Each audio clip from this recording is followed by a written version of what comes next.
কাজল সাহেব আমাকে পেতনি বলে ডাকে, তাহলে পেতনির অত্যাচার তো সহ্য করতেই হবে। একটা সংসারে একটা বউয়ের অনেক কাজ থাকে, সেই সাথে অনেক আনন্দও থাকে, তবে সেটা খুঁজে নিতে হয়। আমার সংসারে সব থেকে কঠিন কাজ হচ্ছে আমার মেয়েকে খাওয়ানো। ওকে খাওয়াতে পারলে মনে হয় আমি অনেক বড় একটা কাজ করে ফেললাম। নর্মালি আমরা যে খাবারটা খাই আমার মেয়েকেও সেম খাবারটাই খেতে দেয়। সকালবেলা নাস্তা করার পরে আমার প্রথম কাজ হচ্ছে বাড়িঘর গুছানো। তোমরাই দেখো আমার মেয়েটা কি সব নিয়ে খেলা করে। ও পুরো বাড়ি এলোমেলো করে রাখে আর আমি সবকিছু গুছিয়ে রাখি। এলোমেলো হয়ে থাকলে কেন জানি না আমার দেখতে একদম ভালো লাগে না। আমার মেয়েটার কাজ হলো সবকিছু নিয়ে খেলবে আর এলোমেলো করবে, আর আমার কাজ হলো সেই সবকিছু বারবার গুছিয়ে গুছিয়ে রাখা। গোলাপের পাপড়িগুলো শুকিয়ে গিয়েছেন, তারপরও মেয়েটা আমার ফেলতে দিবে না। এই কাঁচা ফুল দেখলেই আমার কিছু ইমোশনাল কথা মনে পড়ে যায়। তোমাদের ভাইয়া আমাকে যখন তখনই অনেক কাঁচা ফুল গিফট করে আর অনেক সুন্দর সুন্দর কথা বলে। তো কিছুদিন আগে কাজ করতে করতে পুরো দিনটাই ফুরিয়ে যেত, নিজের জন্য একটুও সময় বের করতে পারতাম না। এখন আমার সব কাজ হয়ে গিয়েছে, তাই চিন্তা করলাম একটু নিজেকে সময় দেওয়া যায়। যেই ভাবা সেই কাজ।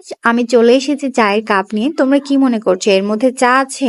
একদমই না, এর মধ্যে আমি ফেস প্যাক গুলে নিয়ে এসেছি। শুধুই কি সংসারের কাজ করলে হবে? সংসার করার পাশাপাশি নিজেরও একটু যত্ন নিতে হবে। মেয়েরা জীবনে বেশি কিছু চায় না, তারা শুধু চায় একটু রূপচর্চা করতে আর তাদের স্বামীর ভালোবাসা পেতে। আমি এটা যখন ফেসে লাগিয়েছি আমার মেয়ের একটাই কথা, এটা কি লাগিয়েছো, এটা তুমি তুলো, তোমাকে দেখতে একদম ভালো লাগছে না। জাফরানের প্রোডাক্ট এমনিতে একটু দামি হয়, এত দাম দিয়ে কিনেছি, আমার ফেসে লাগানোর পরে একটু বেঁচে গিয়েছিল, তাই জোর করে তোমাদের ভাইয়ার ফেসেও আমি এটা অ্যাপ্লাই করে দিয়েছি। সে তো কোনোভাবে এটা লাগাবে না, অনেক কসম দোহাই দিয়ে তার ফেসে আমি এটা অ্যাপ্লাই করে দিয়েছি। এই দুই ভূতকে দেখতে কেমন লাগছে প্লিজ আমাকে কমেন্ট করে জানাবা। তাছাড়াও এত হাসাহাসি করার তো কিছুই নাই, আমি তো তার বউ, আমিই তো তার স্কিনের কেয়ার করব, তাই না? জামাইয়ের সাথে তো অনেক ফাজলামি করছিলাম, তারপরে অনেকগুলো কাপড় জমা হয়েছিল কয়েকদিন ধরে, কাজের চাপে আমি এগুলো কাচতেই পারি নাই, তাই ঠিক করলাম আজকে এগুলো কেচেই ফেলবো। বেশি কাপড় জমা হয়ে গেলে আমার আবার ভালো লাগে না। তাছাড়াও আমি সময়ের কাজ সময়ে করতে খুব বেশি পছন্দ করি। আমার কোনো হেল্পিং হ্যান্ড নাই,